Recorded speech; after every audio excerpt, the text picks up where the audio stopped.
Hello and good morning, everyone. Let's see, it's 11:03. Today is December 15th, and this is Coffee with Community Services, Alta California Regional Center's weekly service provider meeting. My name is John Decker, the Director of Community Services. Thank you, everyone, for joining us today. We've got 57 folks on right now, and we've got a little agenda for today. So I will introduce our community services staff. We got some management staff that are on this morning as well, and then we will get into our agenda.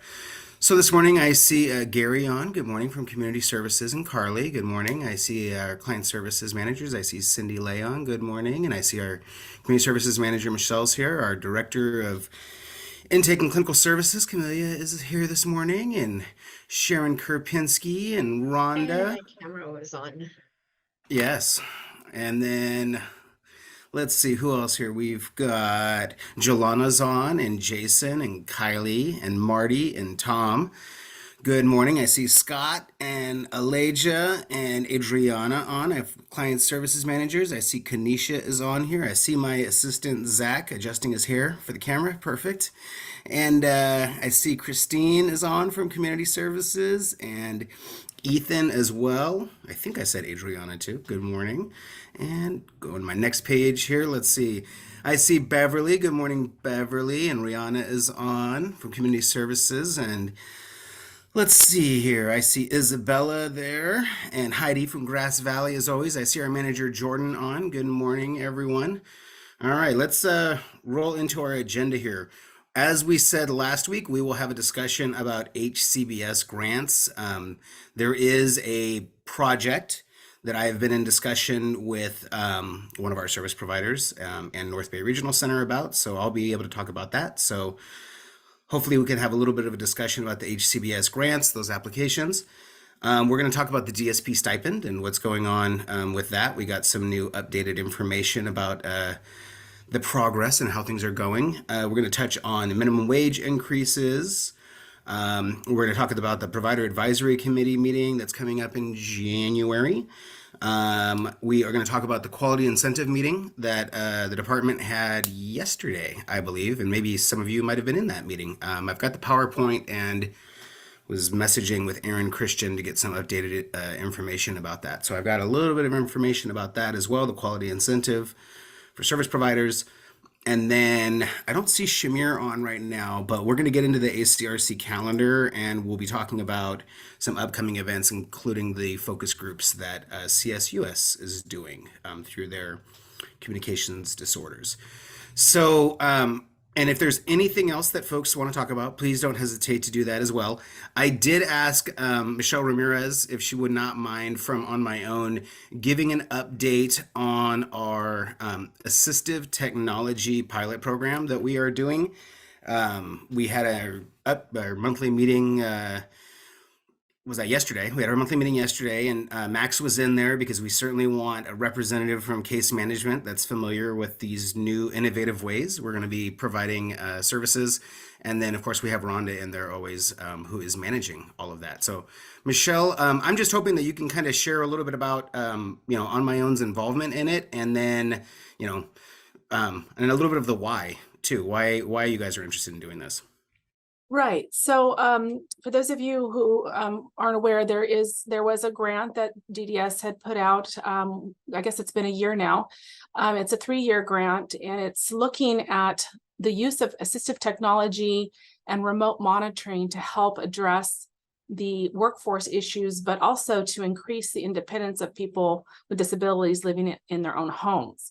So it's looking at our future and how we can best support individuals in their home, because we know that the staffing crisis is there, and we don't have the workforce to support people in the community as much as we have in the past, especially with the elder population growing as well. So it's basically two services, using the use of assistive technology, but also moving this into remote supports as well. So there's different ways to look at that. You can use technology for just your daily living. For example, there's assistive technology that can help clients control their water temperature from their phone or their thermostats, and just different ways that they can utilize technology to live independently in their own home in an easier way. And then the whole concept of remote supports would be a new service to our state. So we would have a system in which clients who have the technology in their home with sensors and things that would trigger if the door opened or if they fell, or other types of sensors that could be used, so that this remote monitoring team would react to that, those alerts. So it's just a way to think about how to support people in their homes without having staff having to be there 24 hours a day. Rhonda and Max, and there's other people on the call, but basically there's two vendors here in Alta's catchment area, it's STEP and On My Own. And then we're also working with East Bay Innovations, which is out in the East Bay region. So 3 vendors right now are a part of this 3-year project. And so our hope is by the end, we will have a new service code that can be replicated in other regional centers. So I think yesterday's meeting was just to see where everybody was at. We have 3 cohorts, so we all have to have 5 clients chosen by December, or a start date of, I think, January, right? We're starting to provide the services or order some of the technology. So our team meets every month to kind of just check it, see where we are with the project, and everybody's on target, it seemed like. Does that basically cover it, John? Is that what you were hoping for? It is. Again, I really appreciate the fact that On My Own and STEP locally were willing to do this. They wanted agencies that would be able to implement this, and that really required us to have folks that had a little bit larger size companies to be able to run a pilot and get some of these things started up as quickly as we've needed them to. Our board did just approve contracts for anyone that sits in our board meetings, just approve contracts for STEP and On My Own and for East Bay Innovations to kind of move on to the next phase of this, as Michelle said, which is actually looking at the direct service provision for individuals, actually looking at the purchasing of assistive technology. I think the neat thing, and it was a discussion that we had yesterday as well, is really just looking at, this isn't for individuals that, just for individuals that might have falling issues, or just people that would require those types of sensors and things like that. But there's a lot of other ways across our population where we can support individuals of all kinds of different support needs to better improve the quality of their lives. One of the things, and Rhonda and I are increasingly looking at it as well, is what are the ways we can get this into a really, really broad span of our clients? Like, how can we look at generic resources that are available currently to be able to help more and more clients be able to access this at a lower, financial entry layer? But concurrently, we're also looking at the ability to be able to create that new service code as well for the state to be able to do this. So again, it's a very exciting project.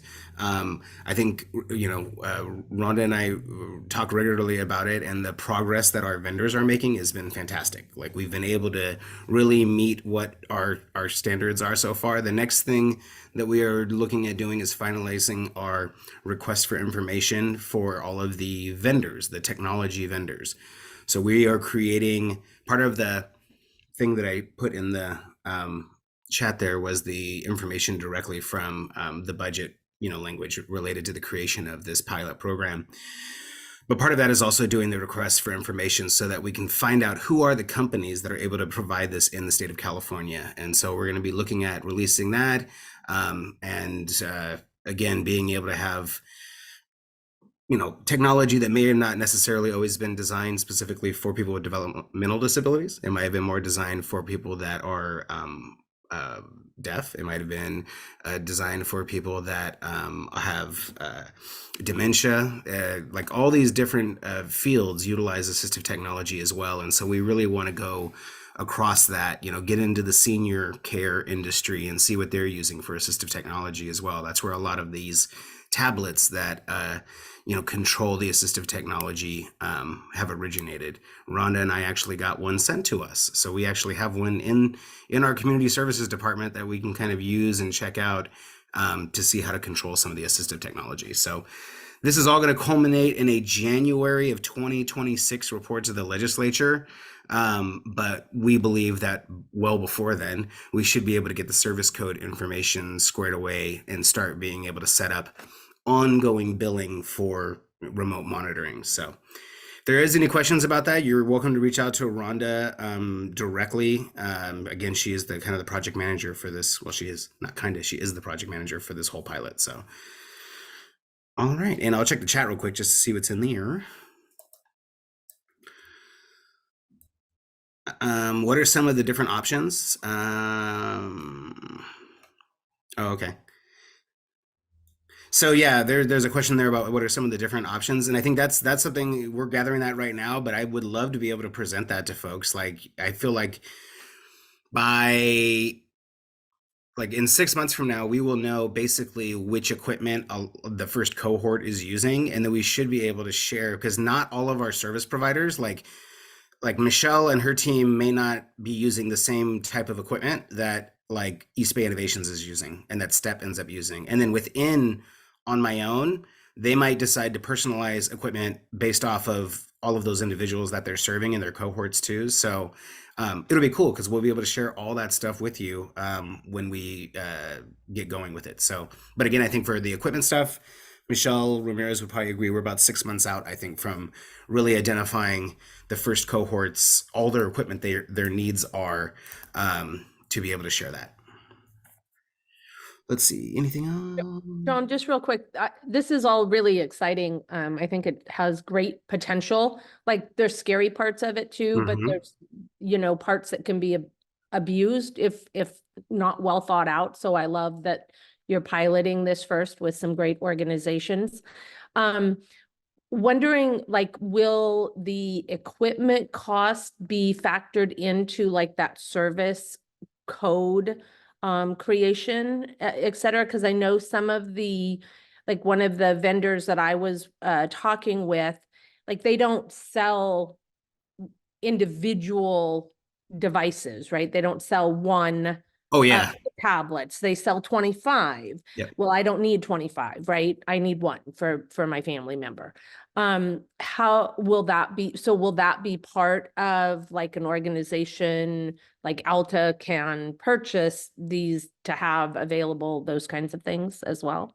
I think that's what we will really need to look into. Like, do we need to get an assistive technology broker, basically, that you all can work with to ensure that we get the appropriate, like, that maybe is the next step that we need to look at because it's how do we connect you all to it?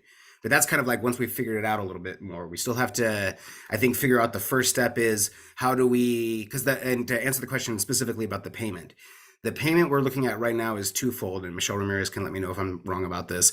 We're looking at both the monitoring aspect of it and then the emergency response aspect of it. So, like, what is the time frame where there is someone that is just on the other side of that iPad available? And then what is the service code for when we need to actually send someone out to go to conduct an in-person support for a person at that point? As well. And I think those are the two main areas. As far as the equipment, a lot of the stuff that we are looking at, would be funding, whether we're able to access it through our different generic resources, whether we're able to access it through insurance for individuals, or whether or not we need to look at having purchases through the regional center specifically. I think we're not quite there yet because right now we're still trying to figure out what we want as far as equipment, but that has to be a component of it, right? Like we cannot move on to the next step of like, oh, the pilot is done with so I will just say concurrently I'm very interested in that part of it as well, as how can we prepare regional centers for once we've figured this out a little bit more too. So yeah, that, and again, I think we talked yesterday that Disability Rights California has I think a specialist that helps people access the assistive technology as well. We've met with the independent living centers too that are certainly interested in playing a role in supporting regional centers when it comes to these things. So yeah, it's exciting stuff. Like this is a cool initiative and I appreciate it because again, concurrently, we still have ongoing these staffing challenges that everyone is facing, and it's not going to change as we have now hit 32,000 individuals that our regional center is serving, including intake. Thanks, Camelia. All right. Let's see. Any other questions about that? But let's plan that. Let's plan to do kind of like a summertime update on the status because we haven't. This is like our first real time talking about this at length in a while. And I even let Michelle know in advance that I was going to ask her to do this, which is a rarity around here to give people advance warning that they have to present about something. That being said, HCBS grants. I saw Kylie on. Hey, Kylie, do you have the letter handy? I do have it handy. I can share my screen if you'd like. And let me make sure you are a co-host, and I'm gonna do that. And then I would like Kylie to do this, and if I would like to just a couple things. One, Kylie, if you could please present the HCBS grant opportunity again. And then I think I'd like to just open it up for people that maybe have some ideas. But maybe I can share about one that we're already talking about first, so that folks are a little bit aware of that one and how we hope that it might be able to help everyone. So Kylie, take it away. Okay, great. Let's see. Okay, can you see my screen?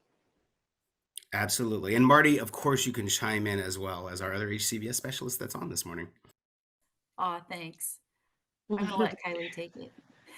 All right, yeah, I'm just gonna kind of read through this. So on November 19th, DDS issued a letter to notify the regional centers that we got our grant funding for compliance with HCBS, the final rule requirements, for the year 23-24. The budget for all regional centers was 15 million, and to our specific regional center, we got $892,000. So DDS identified priorities to use these funds for, and they listed them. Also, this letter was sent out through MailChimp, so you should have this available, and if not, we can always send it to you.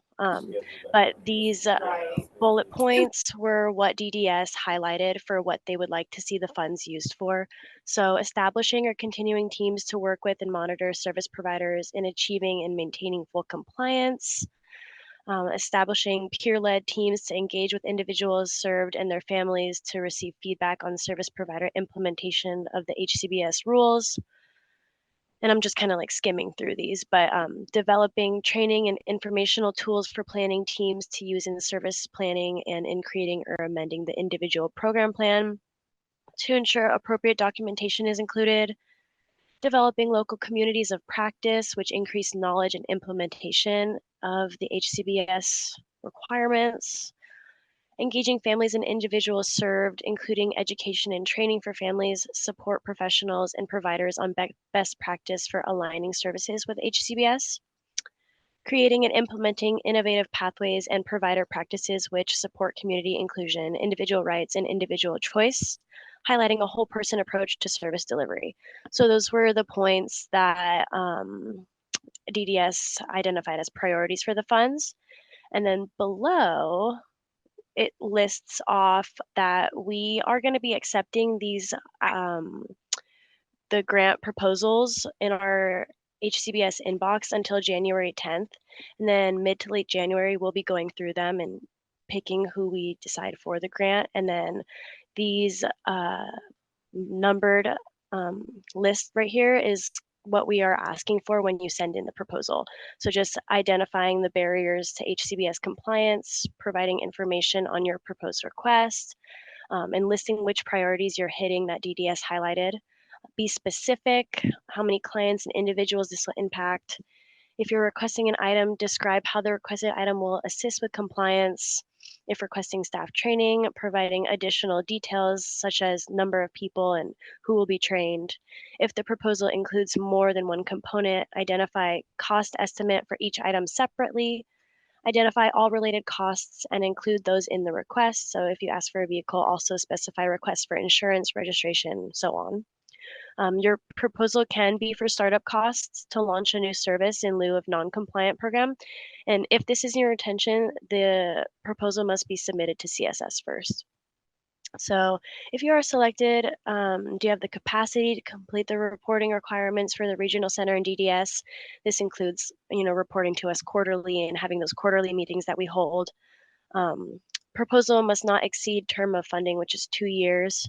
And then we are looking for well thought out and creative ideas, and be sure to obtain your own quotes and your own proposals. So we want you to be creative and send through your own ideas.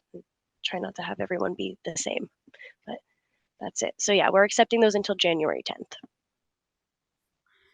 Thank you very much, Kylie. That is great. And again, this letter went out. If for some reason you do not get this letter, then you are not signed up, or you have a email quarantine that is not letting you get the emails from our website. So again, if you are not getting these types of things when you hear that they've gone out, on the front page of our website, if you scroll down to the very bottom of the webpage, at the bottom, there's a place where you can put in your information to receive emails from the regional center. Please mark down that you are a service provider, because typically this would be something that we would send out to service providers directly, and then you'll get that correspondence. I wanted to share briefly about an idea for HCBS. I know I've kind of talked about some other things, but one of the ideas for HCBS that came up, oh, perfect, and thank you, Kylie, for putting the email in the chat, was looking at Station MD. Station MD is, in essence, a mobile emergency room. It's a telehealth emergency room where you can directly connect with doctors, with the idea of providing supports to clients, to caregivers, to DSPs, lessening contacts with emergency rooms, lessening contacts possibly with law enforcement that respond to calls. And with Station MD, they are an out-of-state company that is interested in providing these services in the state of California. They are specialists in providing emergency care to people with developmental disabilities. So that would be the difference from a typical emergency room where our clients are interacting with folks that are not necessarily all specialists in working with people with developmental disabilities. But that is the requirement for Station MD, which is the mobile telehealth, the telehealth. I'm going to share my screen real quickly with Station MD's information. If I can, maybe I can, maybe I can't. Oh, there we go. All right. Marty, are we seeing Station MD's website? Awesome, thumbs up, perfect. And so with this, let me close this out real quickly. So with this is Station MD, and they do offer a few different types of services. They include both the 24/7 urgent care as well as behavioral health supports as well.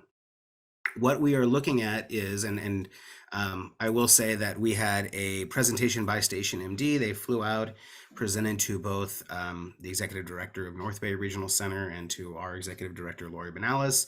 We had a subsequent meeting with our community services departments. This is a big need for our population.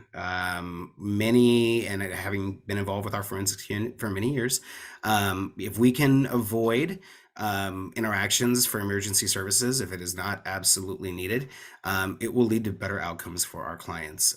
It will lead to more support for staff that are providing these supports, and having people that can do a doctor-to-doctor consult through telehealth and making that available to service providers is going to be an amazing thing for us. So that being said, we are doing kind of a twofold thing. They are interested in working with the STEP agency to provide training for their staff and for our service providers, specifically in working with the medical industry for people with developmental disabilities. So they would be willing to do those trainings, which we will also be recording and making available on the learning management system as well. They will concurrently look at doing some capacity building in the state of California, including getting medical licenses for their out-of-state doctors in the state of California so that they can begin providing supports to our service providers, to both the agency that they are supporting through their HCBS grants, and also then through the vendorization that is going to be assigned to, I believe, Jordan's unit for Station MD. Our hope will be to work towards getting them fully vendored in the next whenever their medical license is clear. I can't say exactly when that is. I know with Dr. Ruth Myers, when we tried to bring hers over, we were able to get it done, I feel like in like 3 to 6 months or something like that. But I'm told that we could be looking at 9 months or longer to get some of them. But concurrently, this also allows them to hold symposiums in the state of California to try to attract some California doctors to be part of this trained telehealth network that we will eventually vendor, probably locally here, but then could also be available to support the state of California. Because once you are a vendor to do telehealth in Sacramento, then any other regional center in the state could become a user regional center of that vendorization because it's telehealth. So as you can imagine, we see a lot of benefits to starting a service like this, and that was one of the things that we are looking at supporting through possibly an HCBS grant that we feel like it would really benefit a lot of the service providers here, not only because you'll be invited to participate in trainings that are put on by Station MD, but also will then benefit from the capacity building of getting them moved forward towards vendoring at our regional center as well.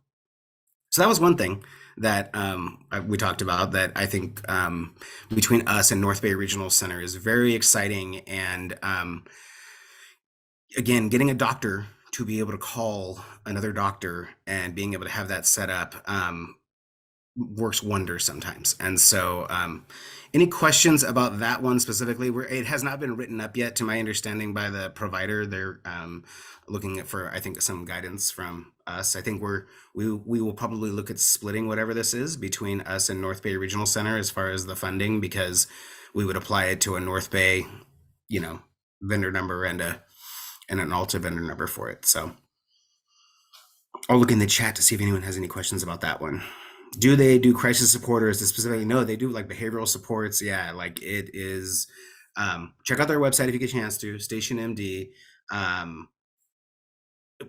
Again, with the executive director at North Bay, our executive director, we're very excited about having the opportunity to look at trying to bring something here. We did bring DDS in. We had Vicki Smith from DDS, who oversees policy. She was very interested in the capacity building aspect of trying to get more and more doctors in California that might want to join this, which I think we can support that through some of these HCBS grant opportunities. It'll make, again, the training and the opportunities for our local folks even better. Additionally, Julia Wall, I think she's the nurse at DDS as well, was there and talked about the challenges in making sure that we've got all the medical supports for the adult residential facilities for people with specialized healthcare needs, and that there may be an opportunity to have them play a role in some supports there as well. Also looking at some of our enhanced behavioral support homes and community crisis homes. And I know a lot of Jordan's staff and our manager Judy's staff deal with those homes. There's a lot of ER visits. There's a lot of 911 calls. And if there is a way where we can utilize some of these trained people that know how to work with and are familiar with developmental disabilities instead of hitting the emergency rooms, that'll be, I think, again, very beneficial. Carol, go ahead, please. Yeah, I think about for families. I mean, my family's gone through this personally, where some of the systems that we've tried have not been successful. Somebody telling a parent who's at their wit's end what to do isn't necessarily helpful at that point, right? They need somebody to come, to be with, to sit with, to work through with, to, some of these kinds of things that we just haven't seem to be able to figure out yet.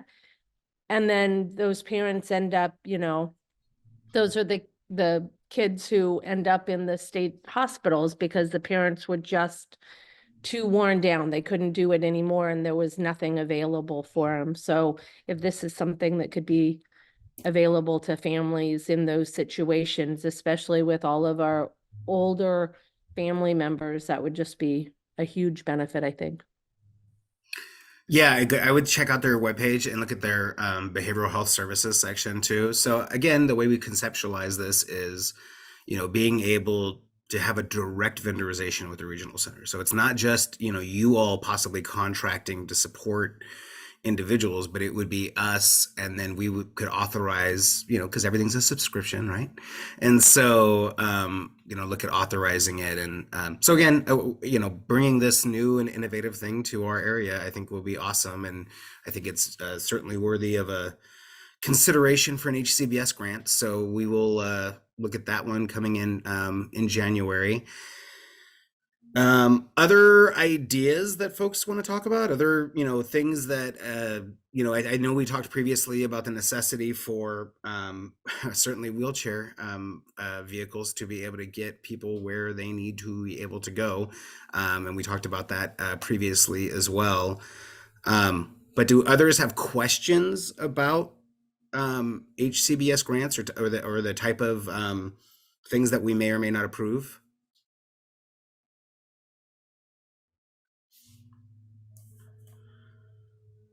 Perfect. Well, Carol, yes, go ahead. I'm just wondering what other ideas people are kind of mulling around, or if people are needing support with that. Just because we've done a couple of the HCBS grants where we work with providers, oftentimes people just didn't know what to ask for, or they had a loose concept of an idea, but they had no idea if it would work. So they maybe were hesitant to ask for things. And then we just ask for items, right? We ask for a van, or but then we don't know, like, okay, but then what does that take? How are the staff going to utilize it? How is it going to look differently in my services? And I just wonder, if people are struggling with that, if that's, Well, Carol, what I can do is I'll just start calling on people, because that'll make it easier. Watch. Jessica's super smart, and she has her camera on today, and I saw her taking notes. Jessica Knuth, hello. You got any ideas? Oh, but you're muted. Can you hear me? Yes. So Perfectly. I was just thinking about it. I know previously one of the grants that we did get was for vehicles, and it was really helpful getting smaller, not the big white vans that we're also used to seeing. And it was a really cool experience. Our clients were really involved in kind of picking the style of vehicles and colors and those types of things. So I'm deep in thought, but if I come up with anything, Carol, I can reach out, or if we want to start a thread with providers, because I know, especially us in the center-based type of service model, we have to get really creative, and that's where I'm at.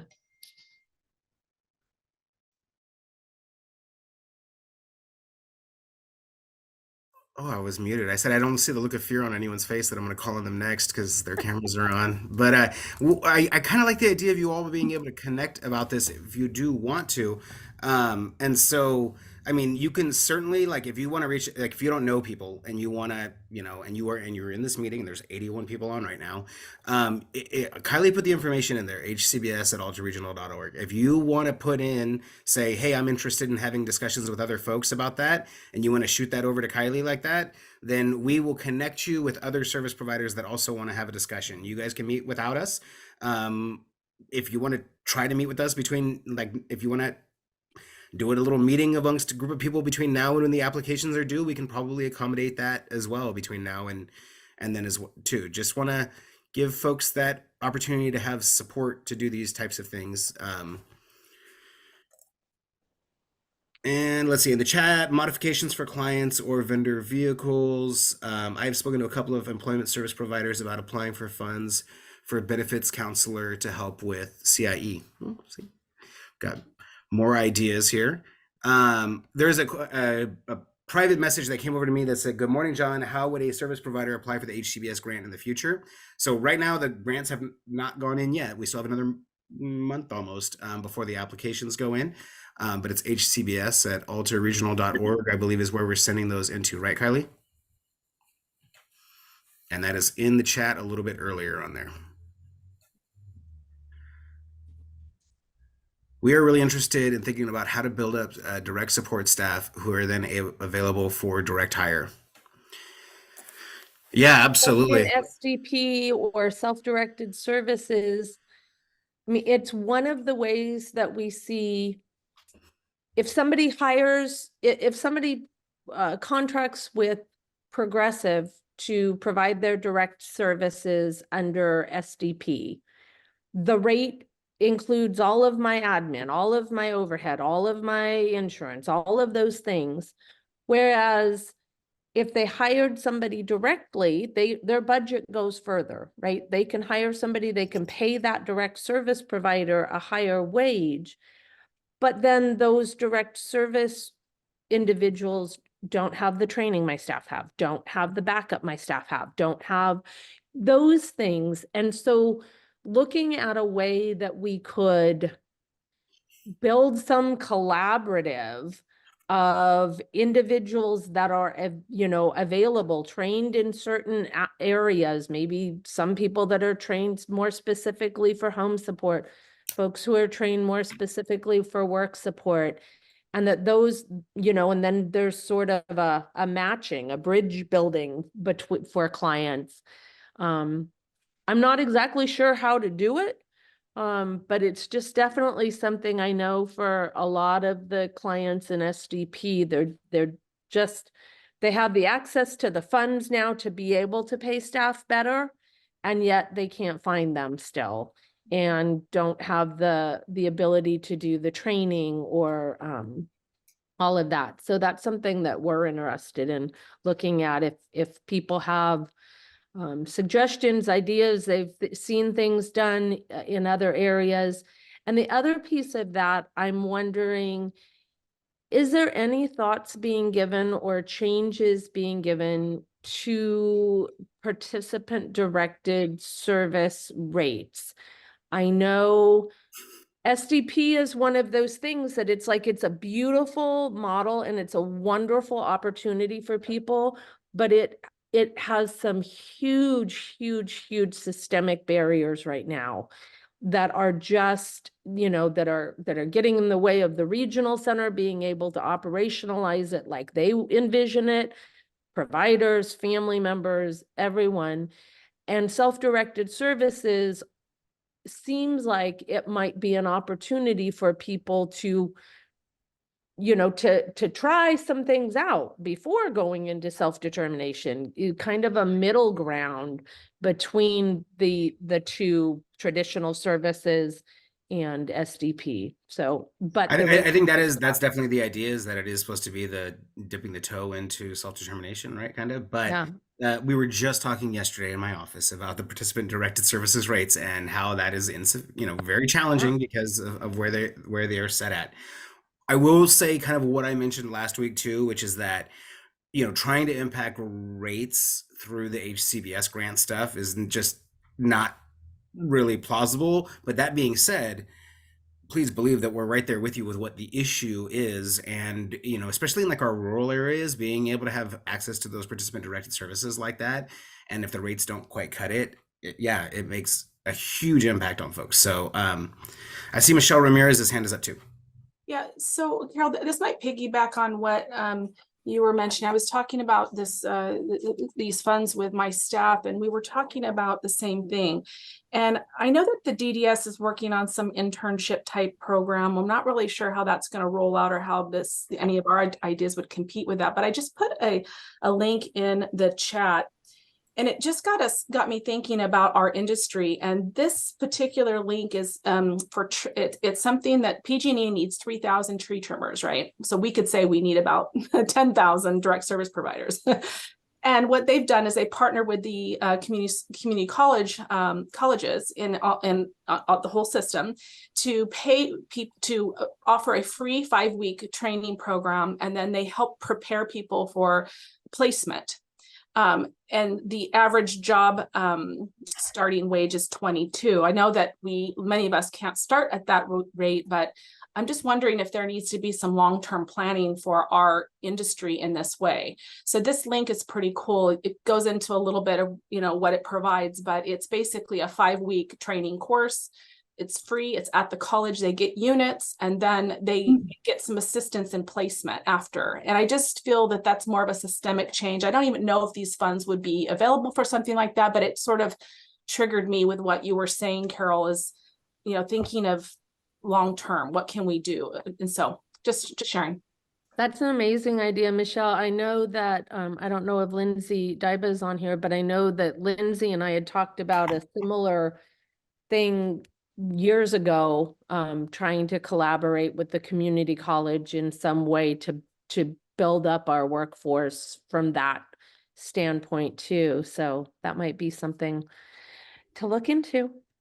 I am here and I did reach out to a few community colleges about it, and they were like not super interested in a career path that led to like just over minimum wage jobs. But maybe it's a different atmosphere now. It was several years ago. So I mean, I still think it's worth a try and a great idea would really help our industry.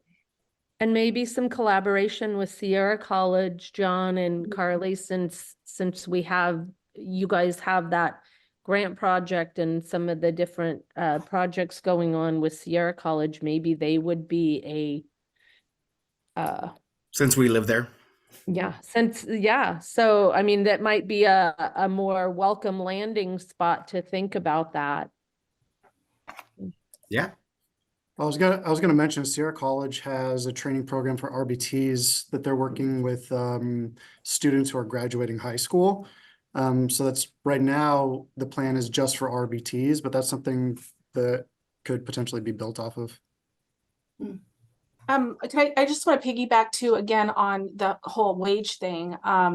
That's the concern, is we're training these people for slightly over minimum wage jobs. But if you remember the AmeriCorps program that was in existence for many years, paid for people's schooling, you know, so much would go towards their future costs for education if they stayed and worked for an organization for so many hours a year. And I just feel that there's opportunity to do that sort of thing. I don't know if we could supplement the actual wage, but if they knew that they were going to be earning $5,000 stipend at the end of a year to go towards college or tuition or whatever, or, you know, whatever that figure is nowadays, it just might be something to explore, because it's true. Why would any university or a college want to implement something like that if it's just a low paid job, you know, with not a career path? So just another idea. Very cool. Well, I appreciate all the conversation about this. And again, I just want to reoffer what I mentioned before. If you are a service provider that is on here, and again, we've got now 79 folks because 2 people couldn't quite hang with all of that, but they, and so please, hcbs@alterregional.org. If you are interested in maybe partnering with someone, please email that, and then we can get you connected with other providers that might be interested in having further discussions between now.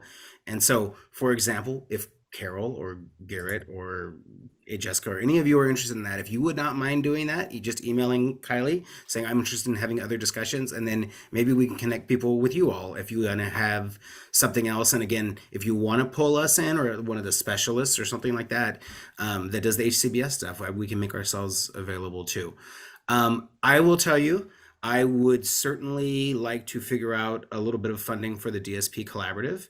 We're going to throw it over to Futures Explored, and I think in a second to Lindsay, because they're our spotlight. But I certainly really enjoyed on Monday. I was down at right next to Valley Mountain Regional Center, and they had what is called a World Cafe down there. And at the World Cafe, there was DSPs that were interviewed about their jobs on camera by the Future Films folks, and with Joey Travolta leading the show and making sure that it worked even when it started off like a disaster. And so, it was great. We are famous. We were a little short on DSPs, and so you'll see Lori Benalis and I's the back of our heads throughout the video, because we are another, we're the background folks. And then we, again, I think caught some great content for our DSP Collaborative website, but just want to, I want to move into more social media promotion of the DSP Collaborative. And I want to also look at having some funding to support some job fairs, possibly. I know we are already looking at Carly Job Fair in April in Marysville or Yuba City. I believe one of those two. And then, we'll be planning additional events as well. So I think I will be kind of looking at that, and if I need to send something out to our chair of our provider advisory committee about it, I can certainly do that too. But I know you guys in the past have supported using some of the HCBS funding for what we consider one of the biggest barriers to being able to implement HCBS fully, which is not having enough well-trained staff to be able to personalize services for individuals. And so any opposition if we were going to look at something like that, and maybe Carol needs to have the answer first for the question in the chat before she decides whether or not there's another dollar that's going to go towards this project. And the question in the chat being, how many providers have been hired from the different job fairs? How many providers have hired from the job fairs? Oh, excuse me. I had heard from some last folks at Sierra College about people that picked up additional. I don't have the numbers though, but let's do that. We had to report on it anyways, and so we need to do our follow up on the Sierra College one. We already have the data. I just don't have it handy for the DSP Collaborative one on Lemon Hill, but I don't have it. I think we had 10 hires at the Lemon Hill one, but I'm trying to remember which. Alta had 10 hires? No. Or I don't think we had providers I don't think we had collectively? any hires from any of the job fairs, but the providers did. Oh, good, okay. So 'Cause Carly and the- I can follow up on that because we did present that at CDSA with the numbers from the first job fairs. But especially as we want to look at establishing social media for it and being able to draw people towards that, we are going to be, I think putting together some photo galleries of our different events that we do. And all the other regional centers want to replicate the DSP Collaborative stuff right now too. So I think we want to do a little bit more on watering it on our end to make sure that you guys are getting enough traffic like driven into the website, which that's another thing we can share too, is what is the traffic looking like? We can look at giving everyone an update on that. So maybe we'll come back in January and Carly and I can do a little DSP Collaborative, and then you guys can decide whether or not you feel like that's a good use of our HCBS funds before we go to doing our awarding at the end of January. John, is And that group still meeting? Like, is that DSP Collaborative still meeting? We are not regularly meeting right now. Some of you are aware that Tony Anderson is transitioning to a new job, and that we have a new director at Valley Mountain Regional Center, which I can announce, Leilani Walter from the Department of Developmental Services. I have known her since she was the client advocate from Disability Rights California that used to be at Valley Mountain Regional Center. I moved out one of her clients from Sonoma Developmental Center back then, and certainly have enjoyed working with her over at ARCA when she was there, and now that she's been at DDS in her last few jobs. So she'll be starting that up in February. My understanding, I believe February 15th is when that transition starts for her. My understanding is very supportive of the DSP Collaborative ideas, and will continue to be a partner on that, but also that Tony is also very interested in possibly being involved with the DSP Collaborative while he's over at ARCA too. So we'll certainly talk more about that. But we have not had regular meetings probably in about 3 months or so. All right, let's see. Lindsay, I was wondering if I could throw it over to you for a spotlight. You can, but actually one of our program coordinators, Michael, is on this call and he's going to be presenting our program spotlight. I think he's still here. Hello. Oh, yay. I am here. Yeah. I'll try to go quickly because I'm sure a lot of people want to get off to lunch or get another cup of coffee or something. But am I able to share my screen by any chance? You are now. Ooh, I'm a co-host. Look at that. All right. All right. So real quick, yeah, John already mentioned Futures Explored, the film and media program specifically. But we have a lot of other programs in Sacramento County, Yolo County, Alameda County, Contra Costa County. Film and media being one of those in Stockton, Sacramento, and Livermore.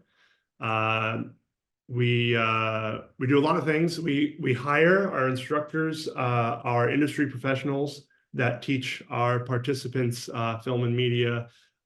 We use industry grade equipment so that when they go out into the workplace, they are familiar with it and able to do jobs outside of here.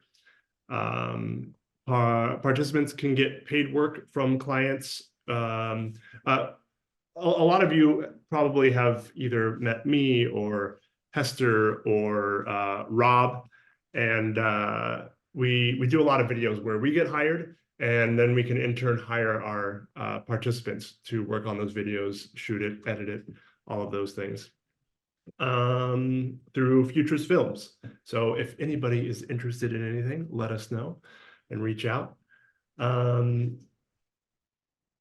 We also have employment training programs, supported employment in Contra Costa, Alameda, Yolo, and Sacramento counties. We do a lot of job exploration and training, of course, job development for those who aren't sure what they want to do, and training once they figure out what they do want to do and how we can help them. And then we have, and we're always looking for paid internship programs as well. And we also do job coaching. So once they do find something, we are able to continue to support. And then some participants are interested in volunteering. So we look into those options as well. We have Passport to Independence, based in Sacramento and Yolo counties. It's a community-based day program, community engagement and involvement. So we'll go out. We have a big calendar. I think we even have a calendar on our website if anybody's interested in seeing that, to show all the different activities and things we do. We have educational support, executive functioning and skills, helping people learn. We, if someone's interested in going into colleges, we help with that as well. Help with time management, with classes, with homework. We have campus resource navigation if someone needs help getting to and from campus or around campus as well. And then any post-secondary schooling. What time is it? We're ending at noon. Is that correct, John? They stay until I end the meeting. Don't worry about it. Okay. We're Well, good, Michael. I've got a video. It's a 10-minute long video. Oh, But they don't stay that long, Michael. Let's We put can that do let's put that. that link let's put that link in the chat, my friend. I can. Oh yeah, I can do that. And I can show the first. How about I show the first 30 seconds? How about that? That sounds good to me. And then I'll put the rest. I'll put the link in the chat. So if people want to, they can watch the rest of it on their own time. There's that. And I'll just do the first, 30 seconds or so, kind of gives a very brief introduction here. It's a short video that we've done to kind of give a brief overview, probably much better than I did on a lot of our programs. Greetings. Follow me on a journey to a wonderful world, one approximately 60 years in the making, one where individuals are supported to follow their own paths, discover new experiences, and explore new ideas. A world that exists right here in our own backyard at an organization known as Futures Explored.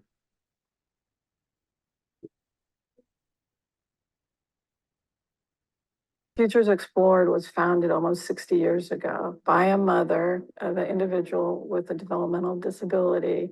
And so she built this company to create opportunities for adults with disabilities. So when I think of our mission today, the decisions are going to be made by the individuals with these disabilities, not by us.